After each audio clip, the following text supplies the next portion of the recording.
Hello my dear students, welcome to Kaushal classes. UP DElEd first semester के जितने भी students हैं, आप सभी को पता होगा, जो लोग डेली क्लासेस ले रहे हैं उनको पता होगा कि आपकी क्लासेस जो हैं वो कंटिन्यू चल रही हैं। सारी सब्जेक्ट की क्लासेस आपको मिल जाएंगी। बाकी जो भी स्टूडेंट्स नए हैं, पहली बार मेरे चैनल पर आए हैं, उन सभी को बता दूँ कि आपको प्लेलिस्ट मिल जाएगी, वहाँ से आप सारे सब्जेक्ट की वीडियोज़ देख सकते हैं। मैथ्स की आपको बहुत अच्छी ट्रिकी वीडियोज़ चलाई जा रही हैं, तो आप जाकर ज़रूर देखिएगा।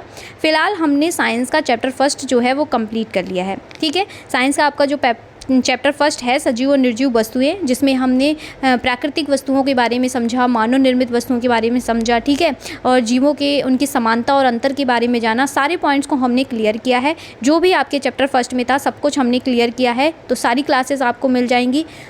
हम क्या करते हैं कि आपको हर चैप्टर के बाद में, सब्जेक्ट चाहे कोई हो आपका, हर चैप्टर के बाद में हम आपको MCQs करवाते हैं उसकी, और फिर वन लाइनर करवाते हैं, जिससे आपको आपकी प्रैक्टिस जो है वो और भी बेहतर हो जाए और एग्ज़ाम में आपको सिर्फ और सिर्फ रिवाइज़ करने को रह जाए, सारी चीज़ें आपके माइंड में क्लियर रहें। ठीक है, तो आज हम आप लोगों को सजीव और निर्जीव वस्तुएं की, जैसे कि चैप्टर फर्स्ट आपका कंप्लीट हो गया है, तो हम आपको मोस्ट इंपॉर्टेंट जो आपके MCQs हैं वो कंप्लीट कराएंगे, वो करवाएंगे जो आपके प्रीवियस ईयर में पूछे गए हैं। ठीक है, तो चलिए फटाफट से वीडियो देखते हैं, स्टार्ट करते हैं। और जितने भी स्टूडेंट्स हैं, अगर वीडियो अच्छी लगे तो एक लाइक ज़रूर करिएगा। आपका एक लाइक मुझे बहुत मोटिवेशन देता है और भी अच्छे से आपको पढ़ाने में मुझे मज़ा आता है फिर।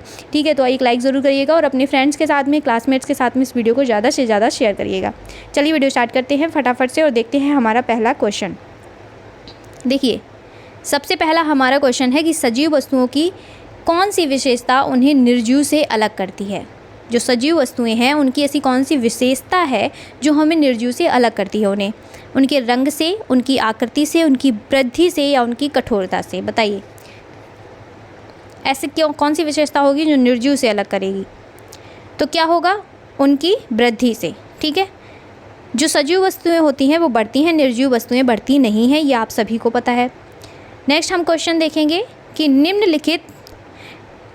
निम्नलिखित में से कौन सी क्रिया केवल सजीव वस्तुएं में पाई जाती है। ऐसी कौन सी क्रिया है जो केवल सजीव वस्तुएं में पाई जाती है? तापमान को ग्रहण करना, प्रतिक्रिया देना, ध्वनि उत्पन्न करना, भार होना। बताइए, तापमान को ग्रहण करना, प्रतिक्रिया देना, ध्वनि उत्पन्न करना या फिर भार होना। देखिए, सजीव वस्तुएं कभी भी प्रतिक्रिया नहीं दे सकती हैं, ये आप भी जानते हैं, तो ऑप्शन नंबर बी आपका करेक्ट हो जाएगा। जो निर्जीव वस्तुएं होती हैं वो कभी प्रतिक्रिया नहीं देती हैं। प्रतिक्रिया कौन दे सकता है? सिर्फ सजीव वस्तुएं। ठीक है, नेक्स्ट हम देखते हैं हमारा क्वेश्चन कि पौधों में कौन सी विशेषता पाई जाती है जो उन्हें सजीव बनाती है। पौधों में ऐसी कौन सी विशेषता होती है? बताइए, क्योंकि पौधों को हम सजीव कहते हैं, है ना, सजीव के अंतर्गत आते हैं पौधे, तो ऐसी कौन सी होती है? गति नहीं होती है, वृद्धि होती है, कोई प्रतिक्रिया नहीं, या भोजन नहीं। देखिए, ये सब निगेटिव हैं, हमें निगेटिव पे ध्यान नहीं देना है। क्या होता है? वृद्धि होती है, पौधों की भी वृद्धि होती है। आप एक बीज लगाइए, वो कल आपका पौधा बन जाएगा, पौधा लगाइए वो पेड़ बन जाएगा। क्या बन जाएगा? है ना, तो वो आपका क्या बन जाएगा? पेड़, बहुत बड़ा, कोई भी आपका पेड़ बन सकता है।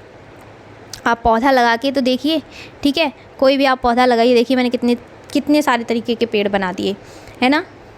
चलिए नेक्स्ट क्वेश्चन हम देखते हैं कि निर्जीव वस्तु का कौन सा गुण होता है। निर्जीव वस्तुएं जो होती हैं उनका कौन सा गुण होता है? इसमें से तो गुण हमें देखना है। अनुक्रिया, प्रजनन, कोई आंतरिक क्रिया नहीं, पोषण। अब देखिए, क्या निर्जीव वस्तुएं अनुक्रिया करती हैं? क्या निर्जीव वस्तुएं प्रजनन करती हैं? प्रजनन मतलब किसी भी बच्चे को जन्म देना। क्या निर्जीव वस्तुएं कोई आंतरिक क्रिया नहीं, या फिर निर्जीव वस्तुएं क्या पोषण करती हैं? पोषण मतलब भोजन। अब आप लोग समझ ही गए होंगे, है ना, तो ऑप्शन नंबर सी आपका करेक्ट हो जाएगा। यहाँ आप देख सकते हैं आंसर।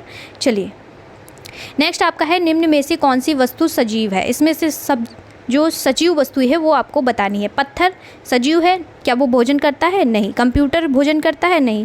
पौधे या मोबाइल? तो यहाँ पर आप देख सकते हैं कि जो पौधे होते हैं उनको सजीव की गिनती में रखा जाता है, इसलिए ये सारी चीज़ें निर्जीव हैं। नेक्स्ट आपका क्वेश्चन है, निम्न में से कौन चयापचय नहीं होता है, ये आपको बताना है। मानव, पेड़, पत्थर या जीवाणु? तो फटाफट से आंसर करिएगा। देखिए, ऑप्शन नंबर इसका सी करेक्ट हो जाएगा। जो पत्थर होता है वो चयापचय नहीं होता है। ठीक है, नेक्स्ट आपका, कौन सी क्रिया सभी सजीवों में पाई जाती है। जो क्रिया सजीवों में कौन सी है जो सभी सजीवों में पाई जाती है? बोलना, चलना, वृद्धि या फिर उड़ना? बताइए। तो अभी तक तो आपको समझ में आ ही गया होगा, तो ऑप्शन नंबर सी आपका करेक्ट हो जाएगा। वृद्धि जो होती है वो सभी में पाई जाती है। अब आप कहोगे कि क्यों, सजीव वस्तुएं चल भी तो सकती हैं, बोल भी तो सकती हैं। तो देखिए पौधे भी सजीव वस्तुएं में आते हैं, पौधे तो नहीं बोल सकते है ना, पौधे चल के भी नहीं जा सकते। ऐसा नहीं है आज आपने पेड़ यहाँ पर लगाया है, सुबह आप सोकर उठे और पेड़ आपको यहाँ पर मिल गया, ठीक है, तो ऐसा नहीं होता है ना। और ना ही ये उड़ सकते हैं, उड़ कौन सकता है, उड़ पक्षी सकते हैं, ठीक है, तो ये भी सजीव हैं। तो सब में अलग अलग प्रतिक्रिया होती है ना, लेकिन वृद्धि जो होती है वो सभी में होती है। ये भी बढ़ेंगे, ये भी बढ़ेंगे, मनुष्य भी बढ़ेगा, ठीक है। ये देखिए कितना सुंदर मनुष्य बना दिया है, बढ़िया बढ़िया एक सीनरी बन गई।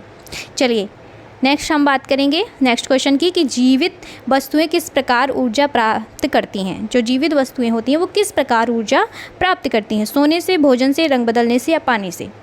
फटाफट से आंसर करिए इसका।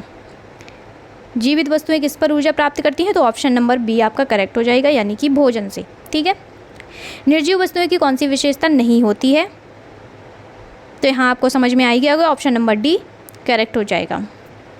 चलिए सभी सजीवों की एक सामान्य विशेषता क्या है बताइए। सभी सजीवों की, उड़ना नहीं भाई, मनुष्य तो नहीं उड़ सकते, हम तो नहीं उड़ सकते, आप लोग उड़ सकते हो क्या, क्या पता। चलिए सजीव वस्तुओं की सामान्य विशेषता, सोचने की क्षमता, पेड़ जो होते हैं वो तो नहीं सोच सकते, प्रजनन या फिर कोई नहीं।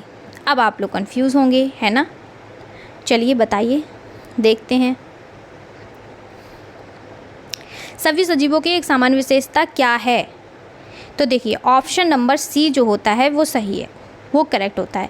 प्रजनन का मतलब ऐसे आप समझ लीजिए कि देखो जो पक्षी होते हैं वो भी प्रजनन करते हैं, जो जानवर होते हैं वो भी प्रजनन करते हैं, जो मनुष्य होता है वो भी प्रजनन करता है। बीज हम डालेंगे तो उससे भी पौधा होता है, ठीक है। चलिए नेक्स्ट आपका क्वेश्चन है, सभी वस्तुओं की कौन सी विशेषता उन्हें वातावरण से जुड़ने में मदद करती है। ऐसी कौन सी विशेषता है जो वातावरण से जुड़ने में मदद करती है। ऑप्शंस आप देख लीजिए, खाना बनाना, प्रतिक्रिया देना, रंग बदलना या फिर आकार बदलना। वातावरण से जुड़ने की बात की जा रही है, तो ऑप्शन नंबर बी आपका सही हो जाएगा, प्रतिक्रिया देना। नेक्स्ट आपका क्वेश्चन है कि किस जीव में गति दिखाई नहीं देती फिर भी वह सजीव हैं। ऐसे कौन से जीव होते हैं जिनमें गति नहीं दिखाई देती है लेकिन वो सजीव कहलाते हैं, बताइए। डॉग, मछली, कुत्ता, मछली, पौधा या फिर पक्षी। तो ऑप्शन नंबर सी आपका करेक्ट हो जाएगा। नेक्स्ट हम क्वेश्चन देखते हैं कि सजीव वस्तुएं अपने पर्यावरण से किस प्रकार प्रतिक्रिया करती हैं। जो सजीव वस्तुएं होती हैं वो अपने पर्यावरण से किस प्रकार प्रतिक्रिया करेंगी। सोचकर, क्या हो गया भाई, उड़ क्यों गई ये। चलिए, सोचकर, जन्म लेकर, प्रतिक्रिया देकर, स्थान बदलकर, बताइए। तो ऑप्शन नंबर आपका सी करेक्ट हो जाएगा, ठीक है।